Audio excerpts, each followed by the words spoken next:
Arestado ang 3 drug suspect sa magkahiwalay na bypass operation na isinagawa ng Quezon City Police District katuwang ang PDEA NCR na nagresulta sa pagkakakumpiska ng humigit kumulang 271,000 halaga ng hinihinalang shabu.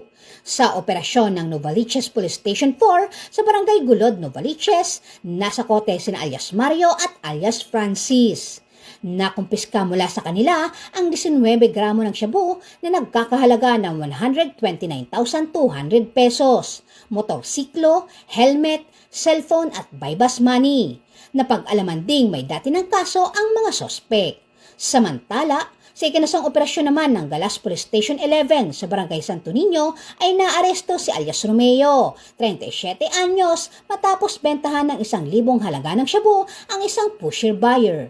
Nakumpiska mula sa kanya ang 21 gramo ng shabu na nagkakahalaga ng 142,800 pesos. Mahaharap ang 3 sospek sa kasong paglabag sa Republic Act 9165 o mas kilala bilang Comprehensive Dangerous Drug Act of 2002. Pinasalamatan naman ni Police Colonel Silvio ang mga operatiba ng PS4 at PS11 sa matagumpay na operasyon laban sa ilegal na droga. Mula dito sa Metro Manila, ako po ang inyong PNN correspondent, Patrolwoman Ivy Corporal, alagad ng batas, tagataguyod ng Balitang Pulis.